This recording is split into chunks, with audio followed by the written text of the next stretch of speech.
Welcome back to Uncinched. Woo. If you're new here, this is where we take the pressure off.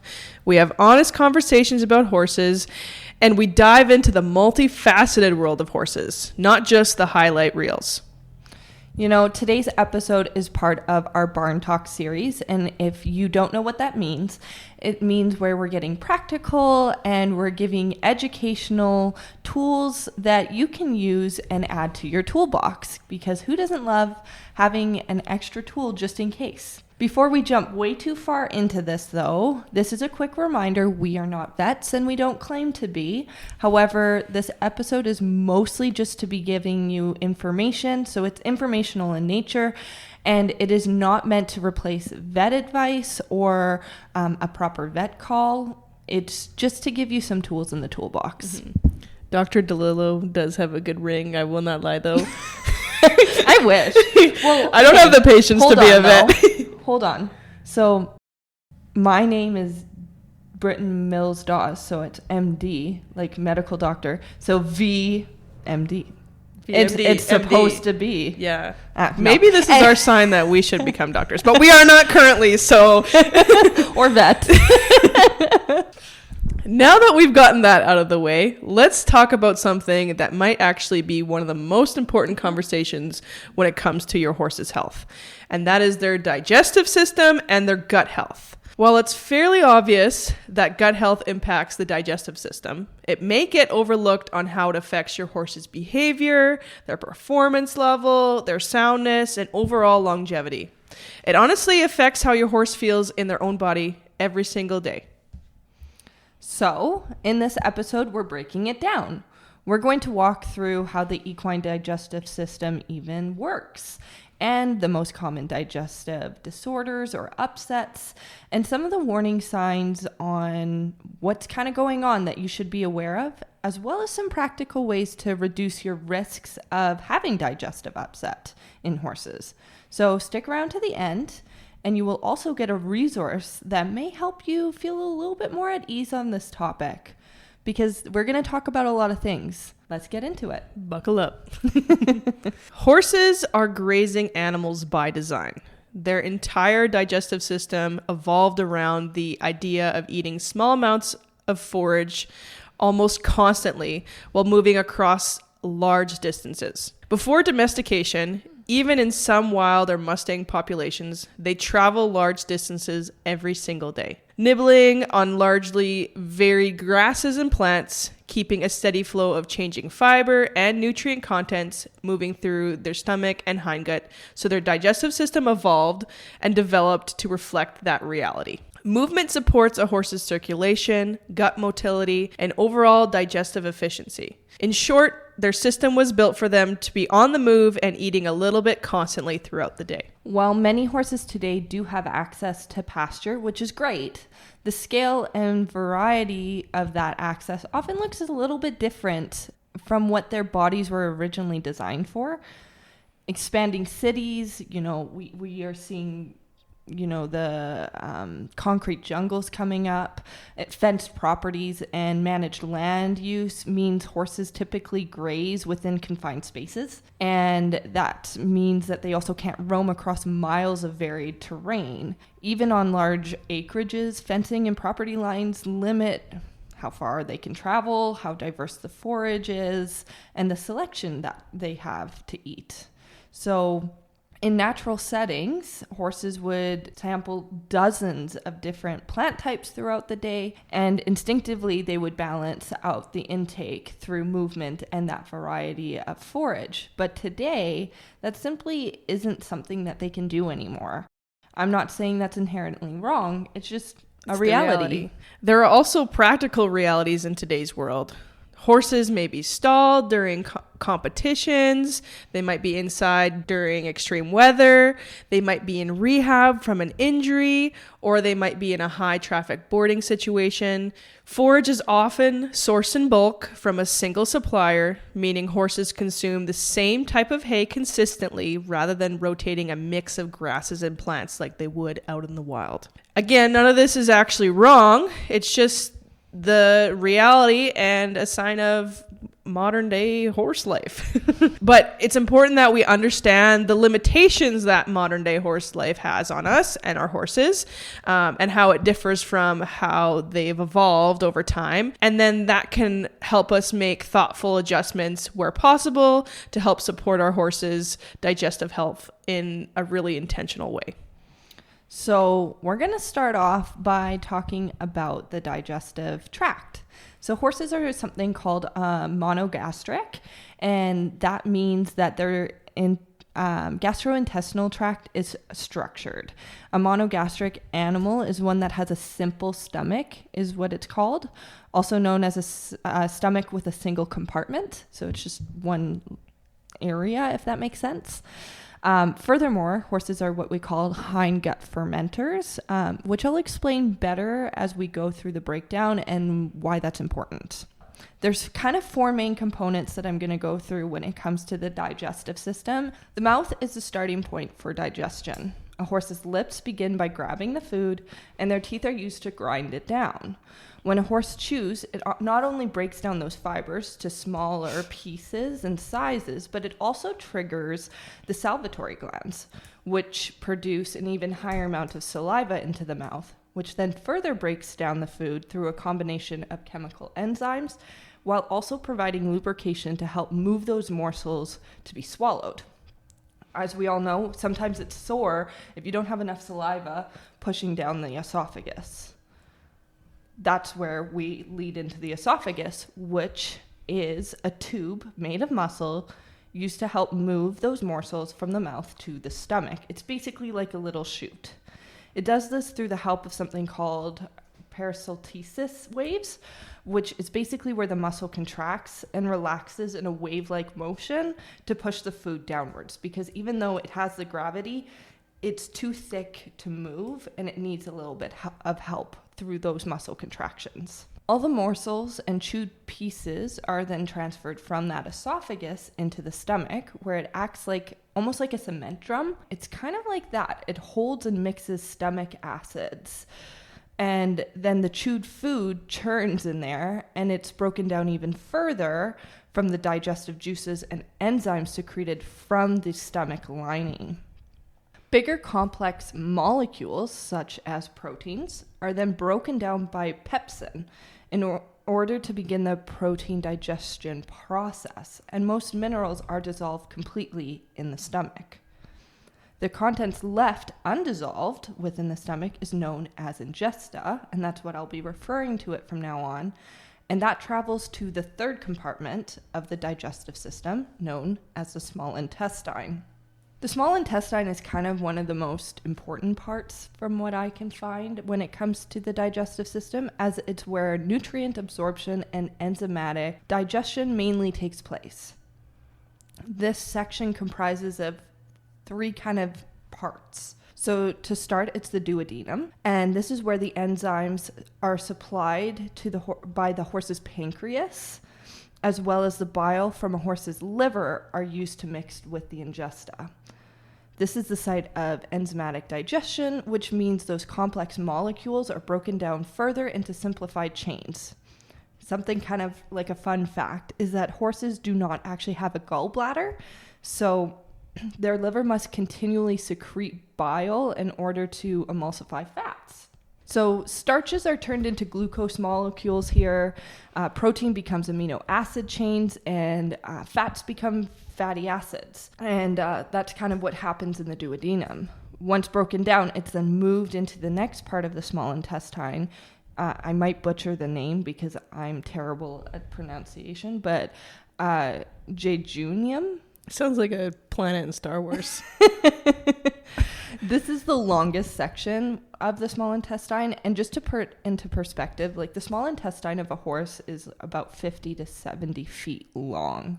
It's quite a big system. So this is the majority of that length. The reason for this is because it's the primary site for the nutrient absorption. So it needs a lot longer to be able to kind of pull those pieces from the intestine, essentially. Next, we head into the ileum, where fatty acids, fat-soluble vitamins, and minerals such as calcium and phosphorus are absorbed and then transported into the horse's lymphatic system, which works very closely with the digestive system. We won't go too much into that, but this system does carry all of those things around the body by supplying the horse's systems through the bloodstream. The ileum also connects us to the cecum, and that's the last compartment of digestion in a horse, known as the hindgut compartment. So the cecum and the large colon house a massive population of bacteria, protozoa, and fungi that ferment structural carbohydrates that cannot be broken down in the foregut. So wink, wink, nudge, nudge, when we were talking about being hindgut fermenters a little bit earlier. Anyways, the cecum is used to break down the fiber and the soluble carbs, as well as absorb water, electrolytes, and synthesize vitamins such as vitamin B and vitamin K. A horse's cecum is basically like a large fermentation chamber that can hold up to 30 liters, which is quite large. It digests those fibers and carbs through microbial action and converting them for energy. Whatever is left of the ingesta is then moved to the large colon, where more bacterial fermentation occurs and more water absorption as well. Once ingestion moves towards the end of the large colon, that's when it is mostly solid waste from the original food morsels left behind, bringing this back to the top of when I was saying horses are hindgut fermenters. This is what I mean by that. Basically, they digest cellulose mainly through the cecum and colon. Whatever is left is then pushed to the rectum, which acts as a temporary holding tank for waste materials until it's expelled out of the horse's body.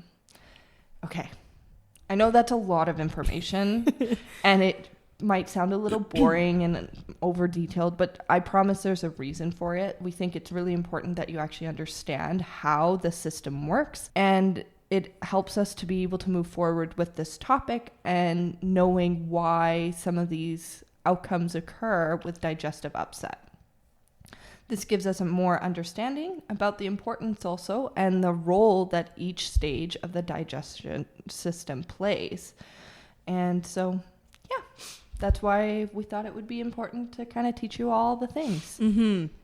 The entire digestive system of the horse, if you laid it out flat on the ground, fun fact, it would be approximately 100 feet long. So, wow, there's a huge portion of your horse's internal system. Like, I feel like they are mainly GI system. Yeah. And that's why it's so important that we talk about it. It's honestly insane to think that there is 100 feet worth of intestinal and GI system inside of your horse's body. So and that's not the only system they have. Like that, think about it that way too. Yeah. All of the other systems that still have to coexist. So that's why we think it's so important to know what's going on internally so that we can help our horses on the outside look and feel their best, and on the inside too, I guess. Modern equine science has thankfully taken to a lot of research into the digestive system of the horse and how the health or lack of health in the digestive system can drastically impact your horse. Mm-hmm. Things like their overall behavior, how they perform, their ability to retain weight and condition, the function of their immune system, and the quality of their hoof and hair. These things are all drastically impacted by the digestive system. And when those things start to decrease in quality, or we start to see negative things like poor behavior or undesired weight loss, knowing how the GI system works can help us solve these problems and prevent them from happening in the future. So, now that we know how it works, allegedly, we wanted to talk about a few common digestive disorders in horses, kind of how they happen, how we can prevent it, and what we have personally learned from it. Again, just as a gentle reminder, we aren't vets. So if you're listening to some of these things and you think that your horse has one of them, please make sure that you talk to your vet before you start treating your horse. Again, our goal is to just build awareness and offer information, but we are not veterinarians. Always talk to your vet if you feel like something's gone awry. Okay, so let's talk about a couple common digestive disorders.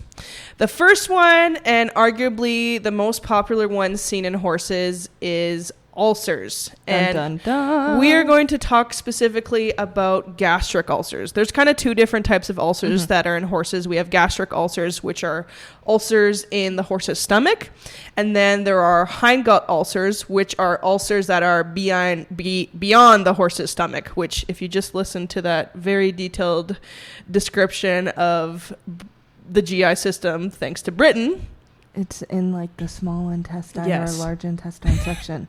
If you need to rewind this video to listen, you can definitely do that. No judgment here.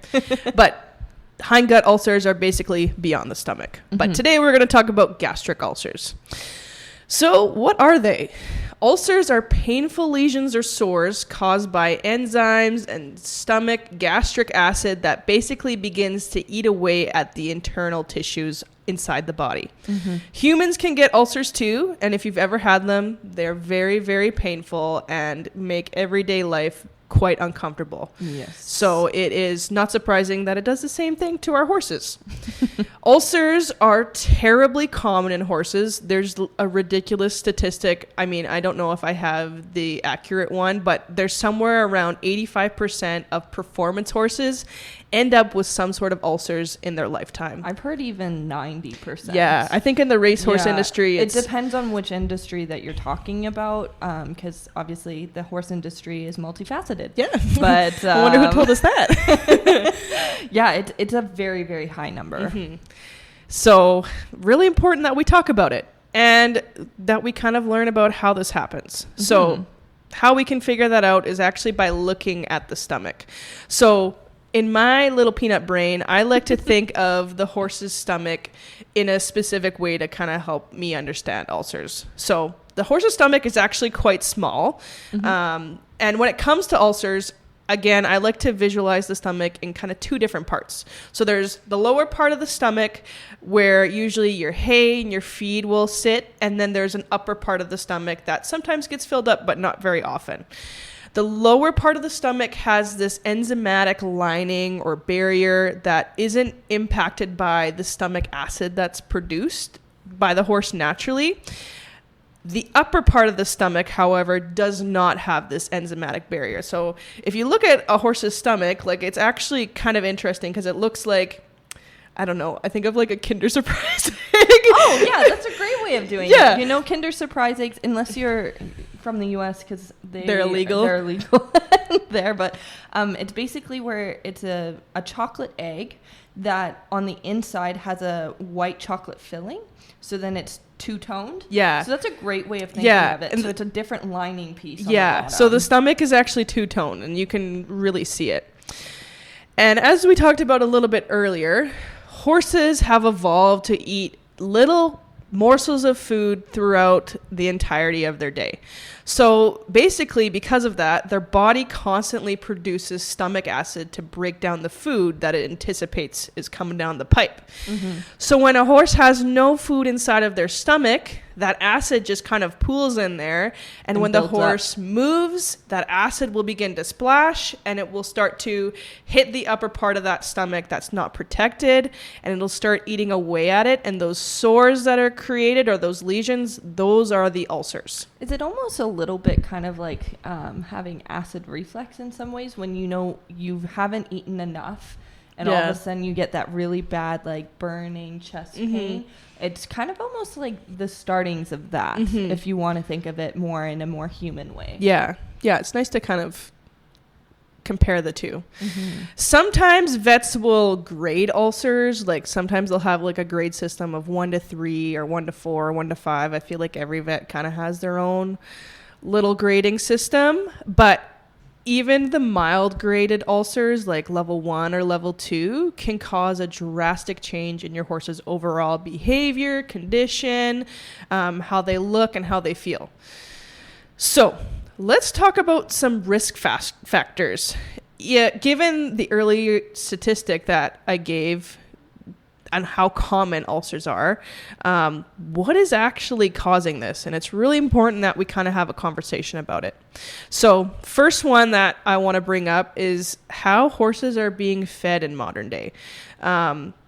Horses, most important part of their diet is their forage. And how we go about it as humans has kind of really impacted this ulcer pandemic that we kind of have going on. So the average show horse or boarded horse, if it's in a paddock or in a stall or kind of not on pasture, they end up being fed larger meals, usually around 2 to 3 times a day, instead of that small amount over a longer period of time. So those big gaps between feedings cause, again, that stomach acid to pool. And then if they're rowed during that time where that stomach acid is pooling, or they're running around with their buddies, or if they're weaving in a stall, that acid will begin to reach that upper unprotected part of the stomach and again cause the sores.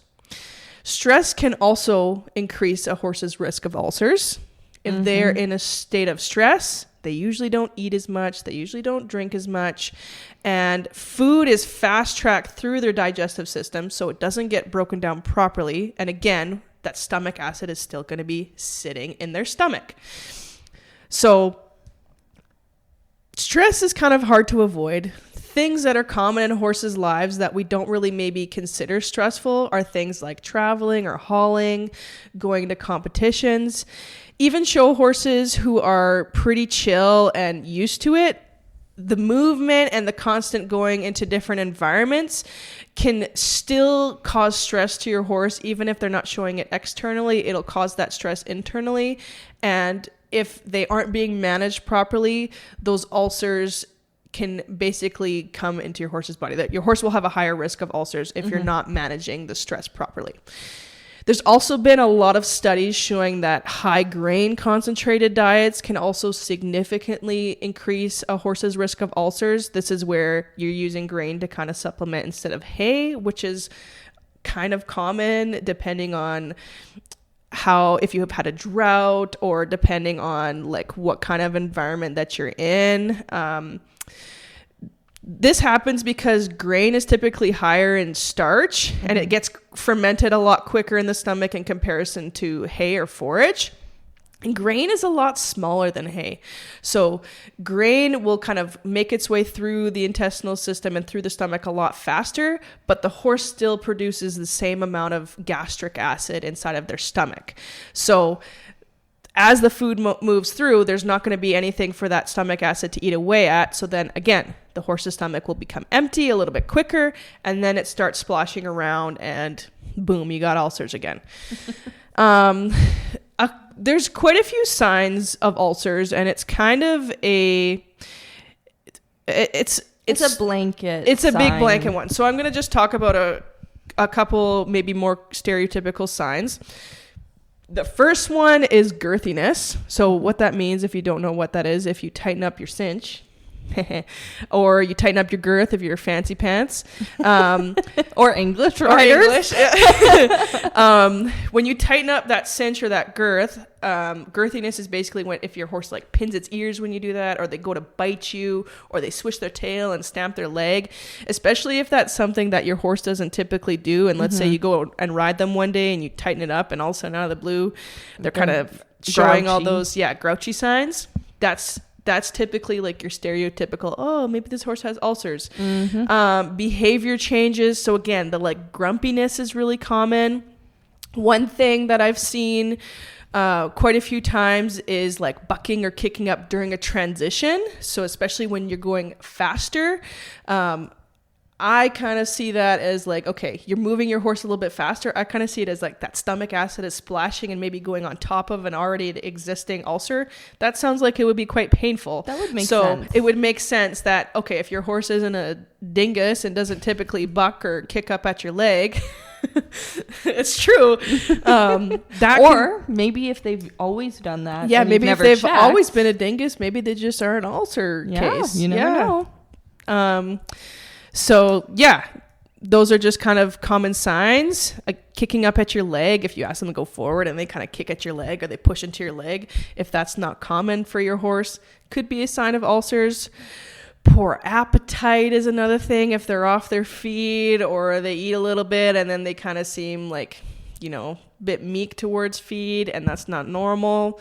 Performance issues. One really common thing is if they're bulking or if they're like resistant to go into an arena or they're resistant to go over a jump. Those are all kind of signs-ish if your horse has ulcers. Those are kind of the stereotypical signs. Mm-hmm. So if you start to see those things, it's never really a bad idea to maybe get your horse checked out or talk to your vet about it, or at least just note it down so that if it gets worse over time, you can kind of backtrack and say, okay, when did this start doing? Did I change anything? And how can we kind of move forward from there? Yeah, more just management exactly. of the symptoms, in the sense of if you're not sure if that's what it is, you at least have, a system to kind of figure it out. Exactly. So, I mean, we talk about all these things, and I know I definitely don't want to come across as a person who's like, these things have never happened to me because I am a perfect angel, and that is definitely not the case. So I want to quickly talk about my experience with ulcers and how my show horse, Pete, my golden angel child, he ended up with ulcers. I was in college. And that's kind of a few years ago. We don't need to go into how old we are. Yeah, it was a little while ago. So I moved away for college and I took my horses with me. And I was in my second year. And I typically had always had Pete kind of on, he's either on pasture or he was on a round bale in the winter. So I always kind of kept up with the Joneses in regards to ulcer prevention. But when I moved to college, I obviously was in school, so I didn't have as much time to gallivant and exercise and ride my horse around. And I boarded him like 15 minutes away from where I lived.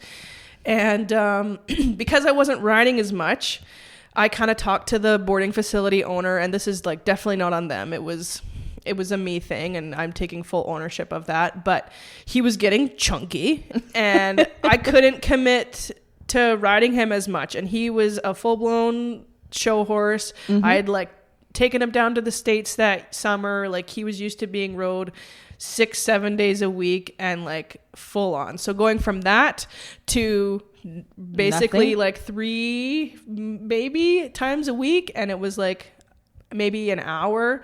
It was a really big change in his exercise level. So he got chunky. So we ended up putting him in a diet pen because we're like, oh my God, this guy's getting huge.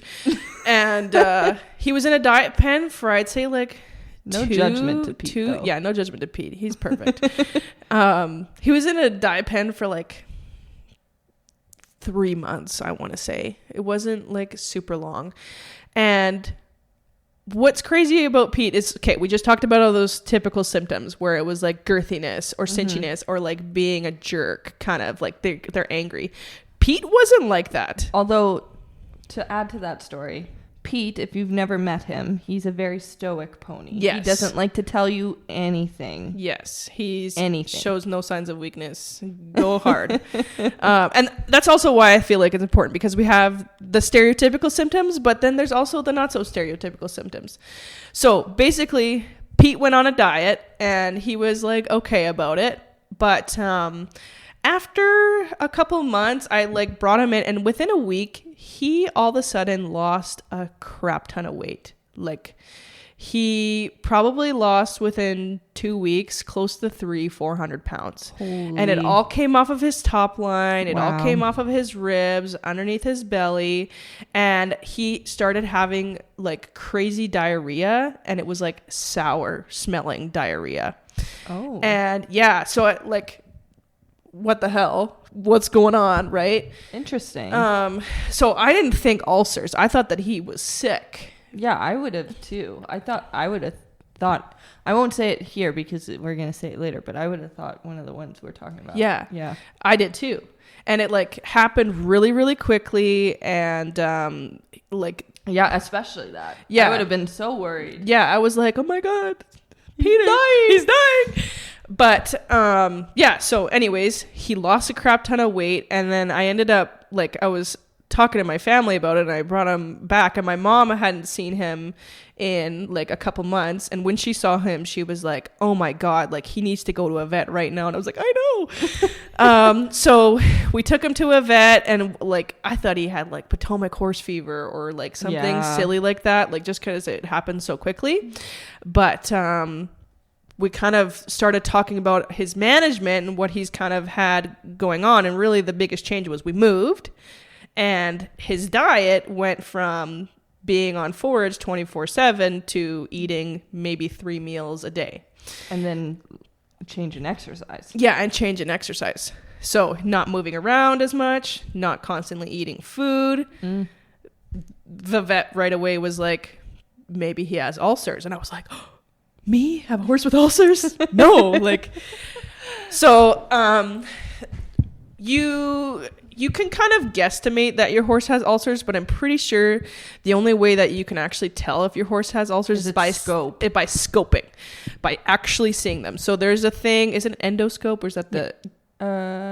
I think the endoscope is the butthole scope. Yeah. As soon as I said that, I went, no, that's wrong. There's a special kind of scope that they'll put down your horse's esophagus. I know the term. Gastroscope? Yeah, maybe gastroscope. Yeah.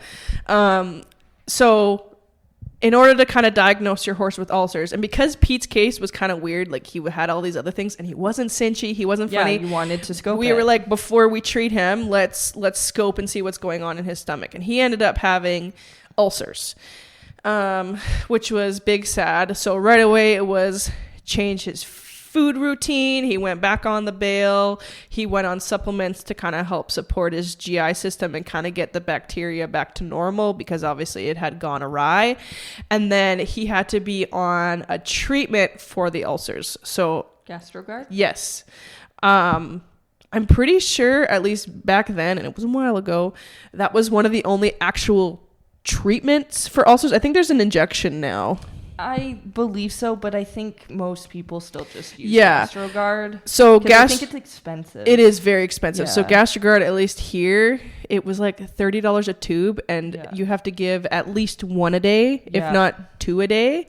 So usually for about a month's worth of treatment, it was like $1,500. Like it was really, really expensive.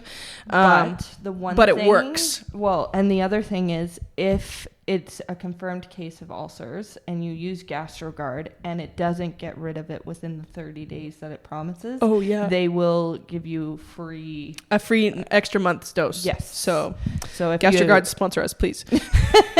We're open to it. We're open to sponsorships with GastroGuard. But yeah, that's something that is important just for like listeners. If you do have a confirmed case and it still hasn't gone away, you will get a free month's worth, which is, it's worthwhile to look into. And nice to know that a company kind of believes in its product and is willing to, like, even though it's bloody expensive, they're still willing to provide their product for free. Yeah, like they're backing themselves, which is great. Which I respect them a lot for that. But anyways, lessons learned from that was, even if your horse gets fat, ride it more. Find time to ride it more if you're worried about it getting fat. Or from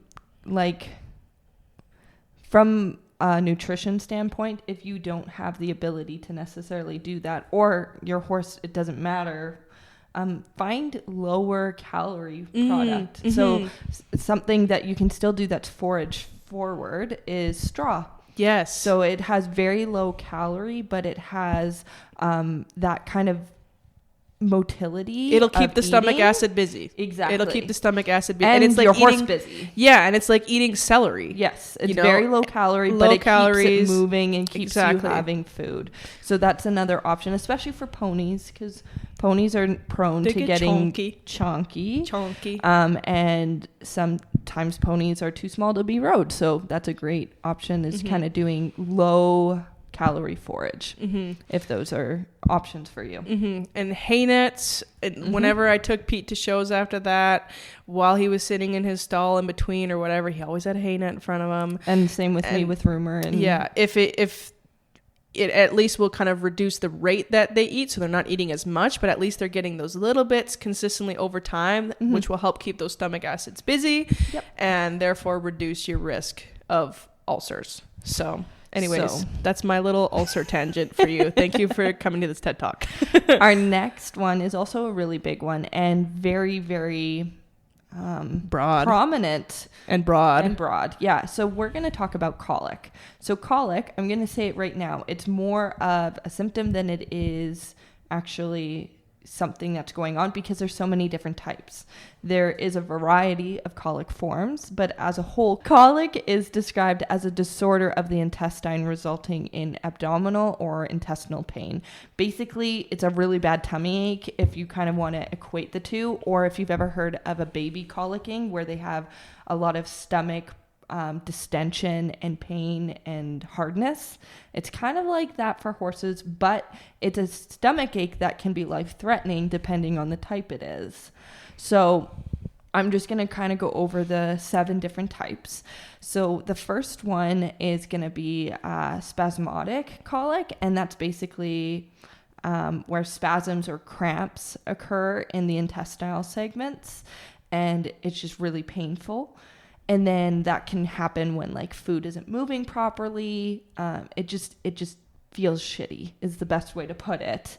Then there is gas colic, and this is when there's gas that builds up within the intestinal loops, causing pain that can then progress sometimes into something called displacement. And so displacement is basically when one of the loops of the intestine or multiple loops move into an abnormal position. And so that means that it could be pushed into a different section improperly.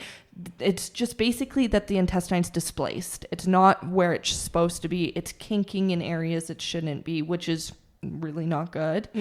Then we also have something called impaction colic. This is basically just like it sounds. Something is impacting the food from moving in the intestine. So it's basically a blockage, usually of feed in the intestine, that's basically grinding everything to a halt and causing pain because it can't move through. Then we have torsion. Torsion is basically when a section of the intestine wraps around itself and cuts off blood supply. So this basically causes impaction of whatever's there, as well as cuts off blood supply to those intestine segments. And when it comes to intestine segments, they don't have a lot of time that they can go without blood flow. So it's extremely dangerous if this happens, and it will always result in surgery. It's you do not have an option on this because either they're going to have to cut a section of the intestine out or try and remove it and basically make it open again. And that can die really, really fast. And so this is probably one of your more severe, more dangerous and life-threatening. And I think I might be wrong on the stat, but like 50% of them don't make it. And colic surgery is generally expensive. Somewhere between $10,000 to $15,000 minimum. And so for a 50% survival rate, it's a lot, yeah. Very scary. Then we also have strangulation, and this also sounds just kind of like what it is. It's basically when a section of the intestine is constricted and trapped between two structures potentially, or by something wrapped around it. So I've actually heard of where like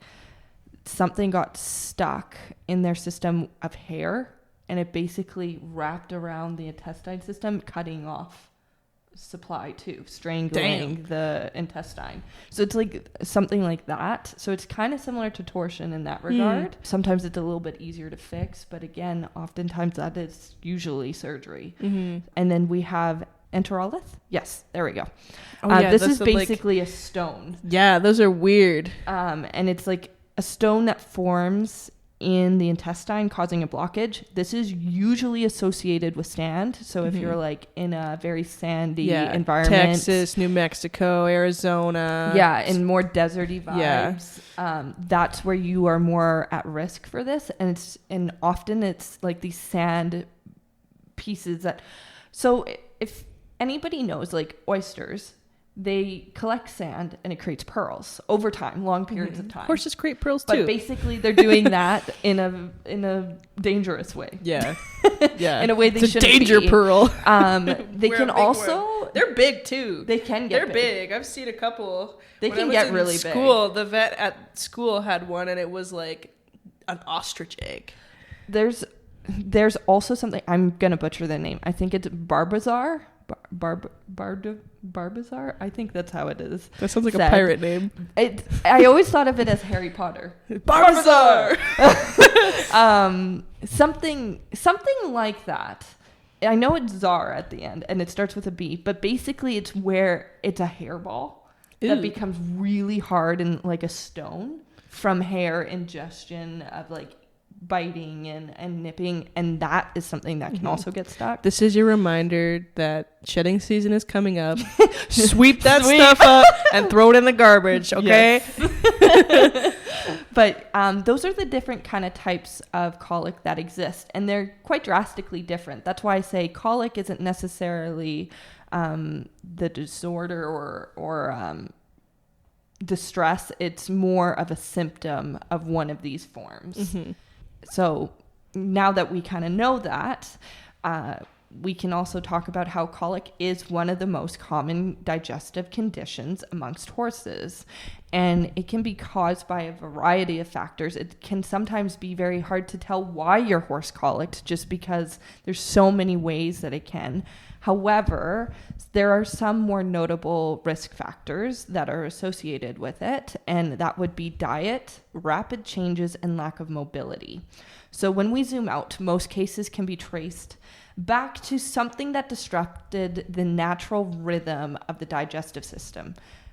In layman terms, basically your horse's system is a big fan of consistency, and when something isn't consistent, they get upset. Mm-hmm. Woo-woo, something's wrong.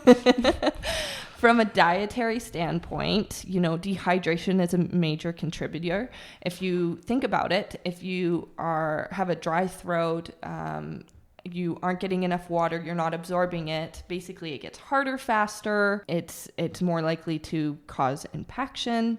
When your body is dehydrated, you produce less saliva, and then the feed becomes denser, and so then it all kind of moves through the GI tract in a way that's not ideal, essentially, and can create impactions.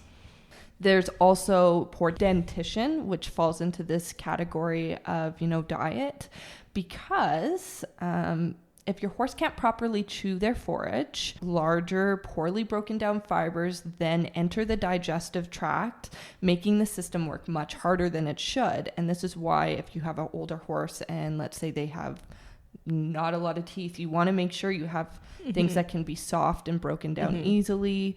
Or if your horse doesn't get its teeth done regularly and they have a wave mouth or an irregular chewing pattern, also something to keep in mind too. Exactly.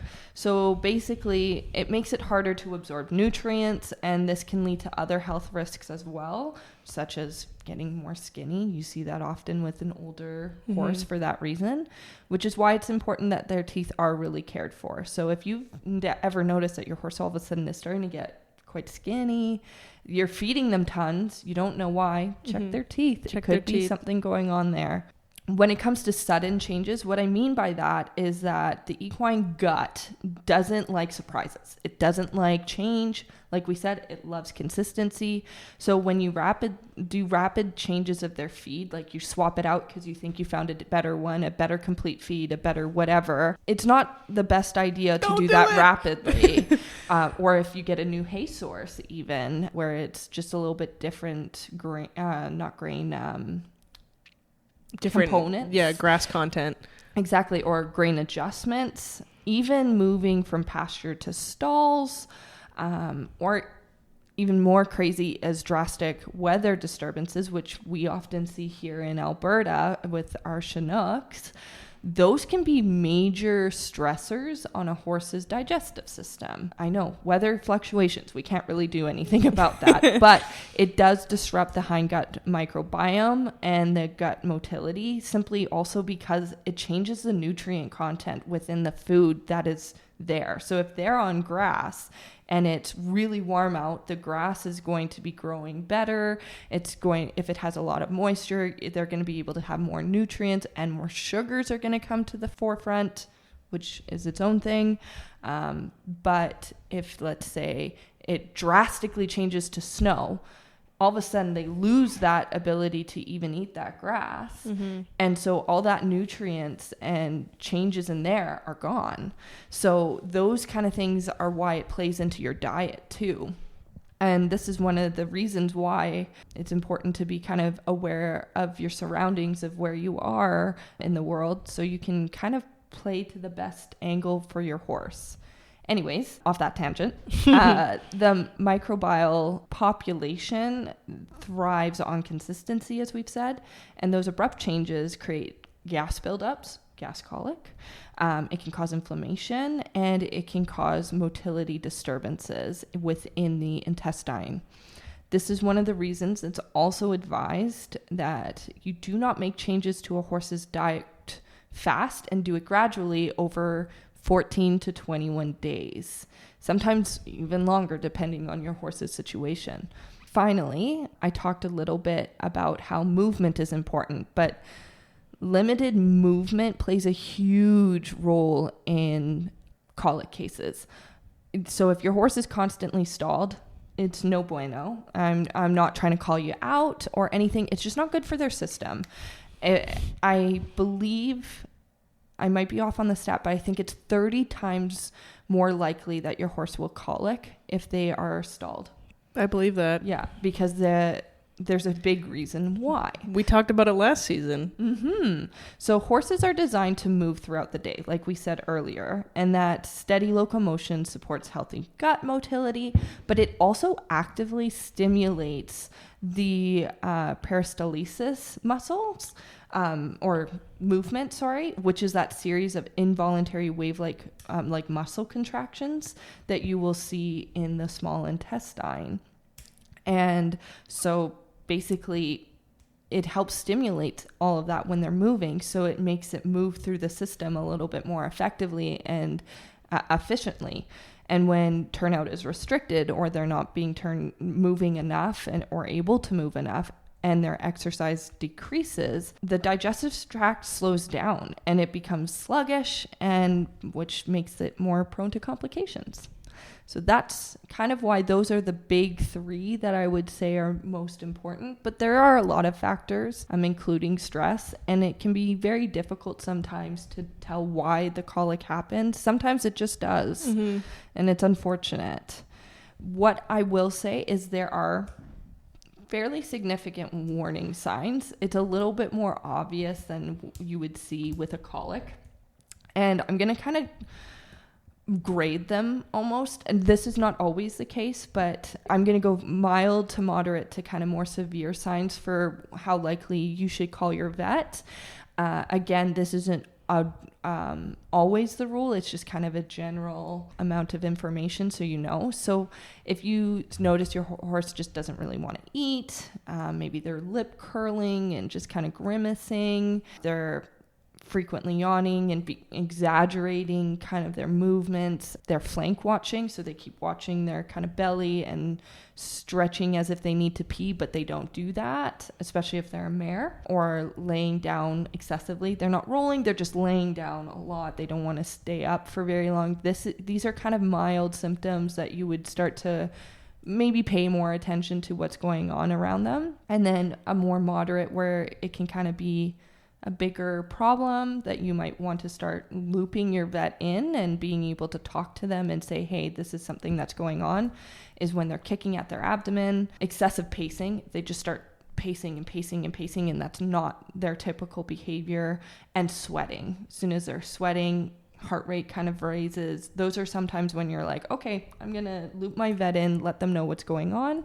And then more severe symptoms, if you see these things, these are pretty much always you should be calling your vet to come out, is where they're buckling and threatening to lay down. They can't keep themselves up. Their recumbency has changed. They're constantly trying to roll. This can be a problem to cause like torsion or displacement of those intestines. If you want to learn more, you can check out an article I wrote on my website. It's linked in the description. It's called Beating the Bellyache, and it talks a little bit more about colic itself. But those are just some things to watch out for. I know that was a little stressful. It was very stressful. Oh my goodness.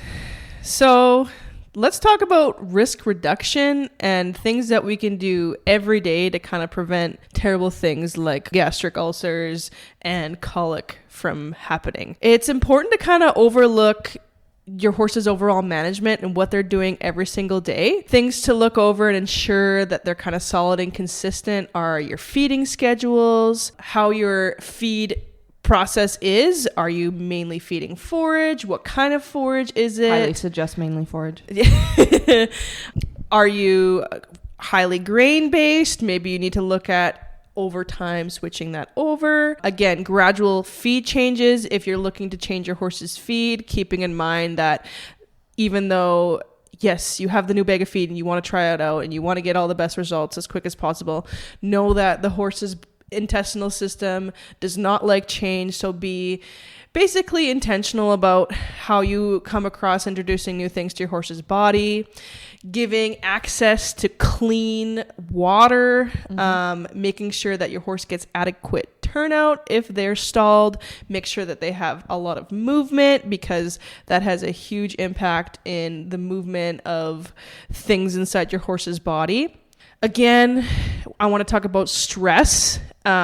Yes, it's kind of unavoidable, but what can we do to reduce stress?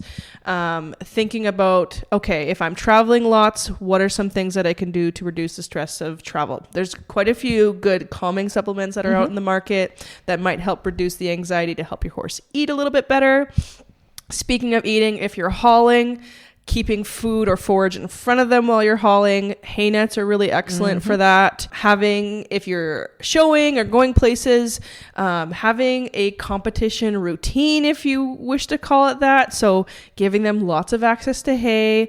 Again, getting that hay net in front of them and making sure that they're eating as much as possible. And try and keep the routine they had before they left for competition. That can help too. Try and keep it as similar as possible to home. That's a really good one. Another thing that I personally like to do is before I go into a show, and if I'm going to be riding for a couple hours and my horse's stomach is going to be empty, I like to feed a forage based feed. So I'll still give like my complete feed and all my other minerals and whatever the heck I'm adding into it, but I try and have like the base of my feed be forage based. So I will do like a hay cube mash, or sometimes people use chaff, which is basically like condensed hay. So it's not like a huge shock of grain to your horse's body. It'll take them a little bit longer to kind of work out and eat.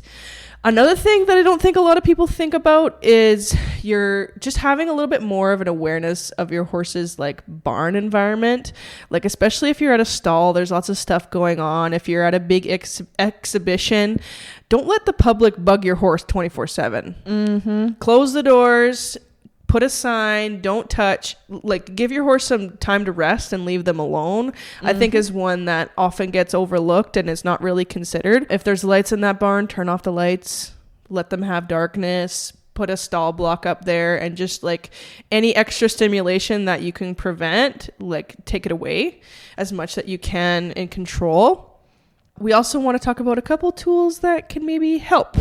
So I kind of talked about this a couple times, but slow feeders. So there's lots of hay nets out on the market. There's like big hole hay nets. If your horse wants to eat lots, that you can get really, really small ones.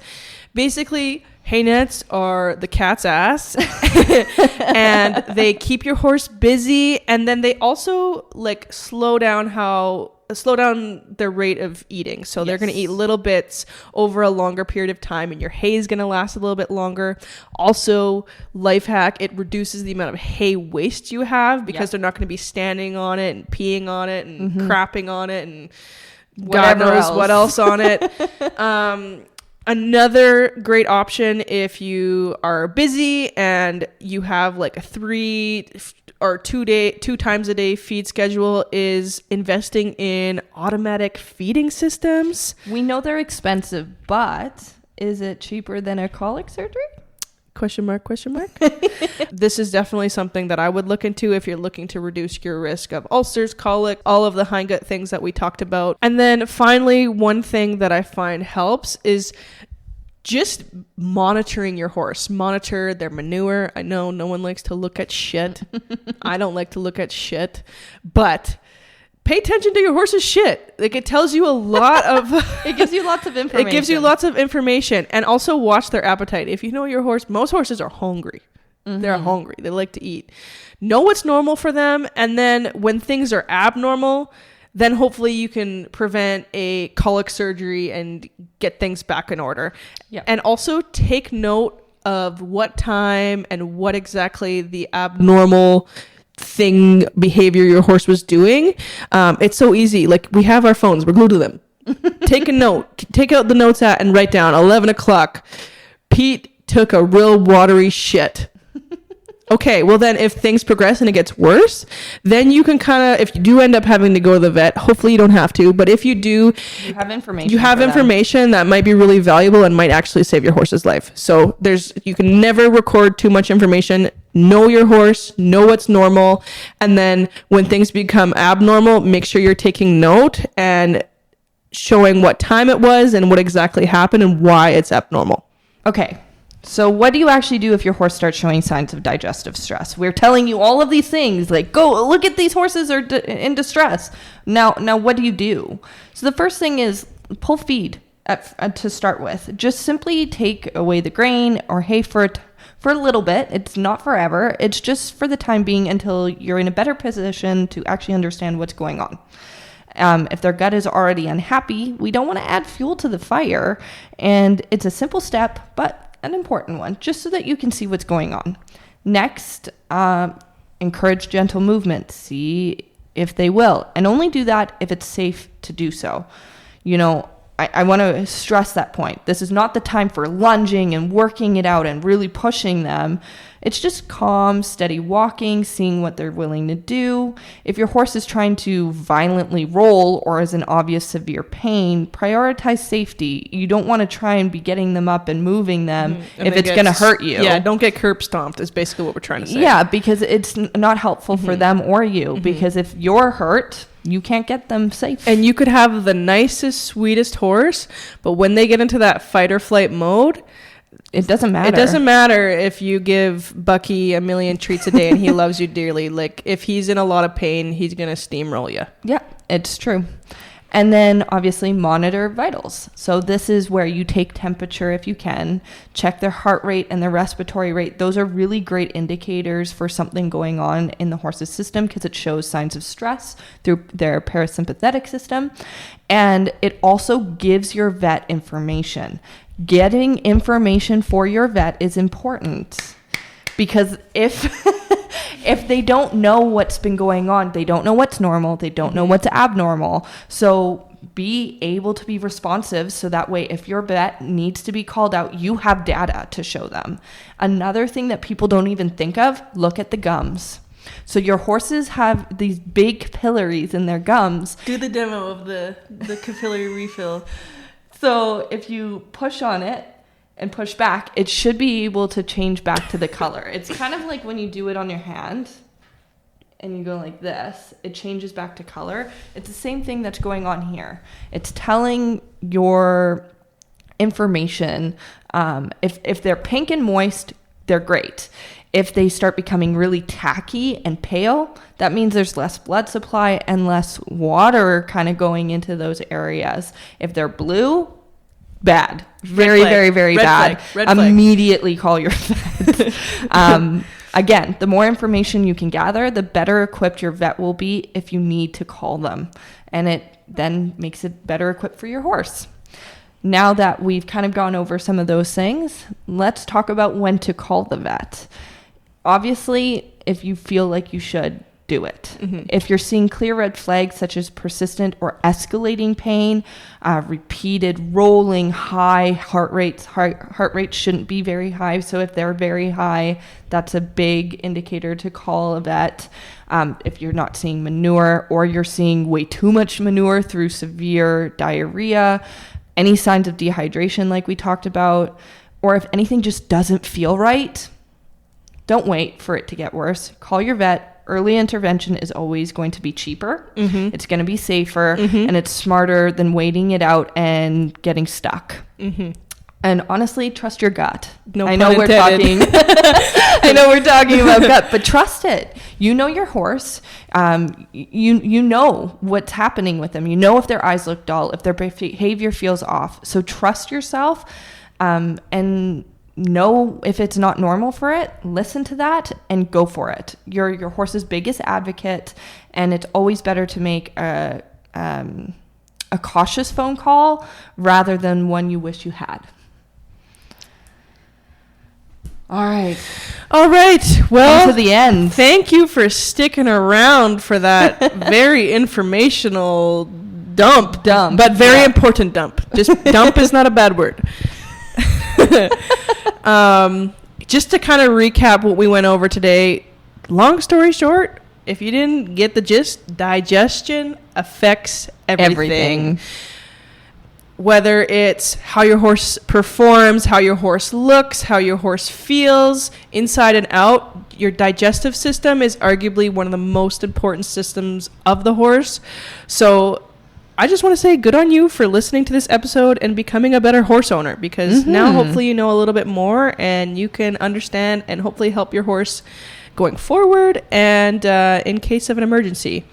And speaking of emergencies, if you also didn't gather during this episode, many issues are preventable with management. I'm sorry, but there's so many things that we got going on in the horse world that, yes, it's tradition, or yes, this is what we do at my barn. But if you've listened to this today and you've be an advocate. Be an advocate for your horse. At the end of the day, be an advocate for your horse. There's so many things, especially in the GI system, that are preventable. Do right by your horse, and even if you're going to be a salmon swimming upstream. I don't know why I thought of salmon. But just do it. Do what you have to do for your horse. That's all that matters. And remember that early signs matter too. When you start to notice those little changes, be proactive rather than reactive, because as Britton said, it could save you a lot of money and it could save your horse. Yeah. And we know this was very informational heavy. So what we've gone and done, like I said in the beginning, we made a resource for you. And it's free, completely free. Oh my God. It's basically a PDF. It's a PDF kind of talking about signs of digestive distress, risk reduction steps, and when to call a vet. So that way you can just have access to it. You can download it, print it, do whatever you want to do. Again, it's entirely free. It will be linked into our description or into our link tree on our socials. So please use that. It is 100% for you to use and better yourself as a horse owner. So if you enjoyed this episode today, please be sure to give us a like. If you want to subscribe to listen to new episodes that are coming out, because we're in our second season, it's about to get real good. Please hit that subscribe button. Give us a 5-star rating, because obviously it's 5 stars over here.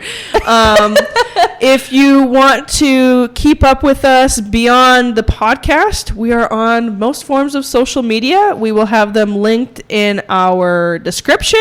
Next episode is going to be a little bit less information heavy, but it's going to be a lot more personal, and it's going to be about Taya and myself, and we're going to talk about how some horses have influenced our stories and paths and put us in the direction that we are in today. Oh, I'm actually so excited. So we can't wait to share a little bit more about ourselves and the horses that changed us. So we'll see you there. Okay, bye!